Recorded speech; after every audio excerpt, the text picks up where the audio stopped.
दोस्तों, कलयुग को मानव जाति के लिए सबसे श्रापित युग कहा गया है।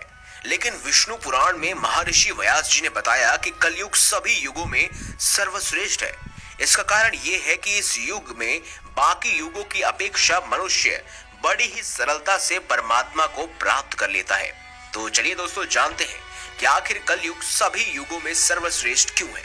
विष्णु पुराण के पश्चिम अंश के अध्याय 2 में वर्णित कथा के अनुसार एक दिन महर्षि व्यास गंगा नदी में स्नान कर रहे थे।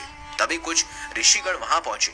उन्होंने देखा कि व्यास जी नदी में डुबकी लगाकर ध्यान कर रहे हैं।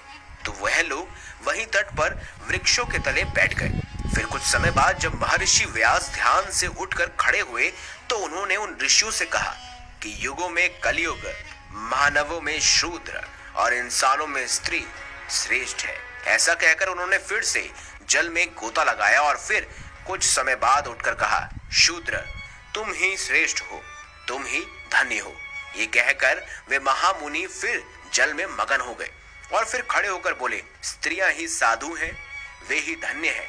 इस लोक में उनसे अधिक धन्य और कोई नहीं है। ये सुनकर गंगा जी के तट पर बैठे ऋषियों को बड़ा आश्चर्य हुआ। वे सभी आपस में बात करने लगे कि अब तक तो हमने सुना था कि युगों में कलयुग सबसे शापित युग है और जातियों में ब्राह्मण श्रेष्ठ है, जबकि इंसानों में पुरुष को श्रेष्ठ माना जाता है। तो फिर व्यास जी ने ऐसा क्यों कहा? तब उनमें से एक ऋषि ने कहा, इस प्रश्न का उत्तर तो केवल व्यास जी ही दे सकते हैं। फिर कुछ समय बाद जब व्यास जी स्नान करने के बाद नित्य कर्म से निर्वृत्त होकर आए तो वह मुनिजन उनके पास पहुंचे। तब सत्यवर्ती नंदन व्यास जी ने उनसे पूछा, आप लोग कैसे आए? तब मुनियों ने उनसे कहा, हम लोग आपसे एक संदेह पूछने के लिए आए हैं, किंतु इस समय उसे तो जाने दीजिए, एक और बात हमें बताइए। भगवान, आपने जो स्नान करते समय कई बार कहा था कि कलयुग ही श्रेष्ठ है, शूद्र ही श्रेष्ठ है, स्त्रियां ही साधु और धन्य है, सो क्या बात है? हम यह संपूर्ण विषय सुनना चाहते हैं।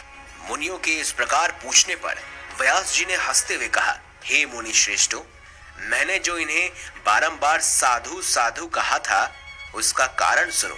फिर व्यास जी ने कहा, जो फल सतयुग में 10 वर्ष तपस्या, ब्रह्मचर्य और जप आदि करने से मिलता था, उसे मनुष्य त्रेता युग में 1 वर्ष में, द्वापर में 1 मास में और कलयुग में केवल 1 दिन रात में प्राप्त कर लेता है। इस कारण ही मैंने कलयुग को सबसे श्रेष्ठ कहा है। जो फल सतयुग में ध्यान, त्रेता में यज्ञ और द्वापर में निर्वाचन करने से प्राप्त होता था, वही कलयुग में श्री कृष्ण चंद्र का नाम कीर्तन करने से मिल जाता है। कलयुग में थोड़े से परिश्रम से ही पुरुष को महान धर्म की प्राप्ति हो जाती है। इसीलिए मैं कलयुग से अति संतुष्ट हूँ और इसे सभी युगों में श्रेष्ठ मानता हूँ।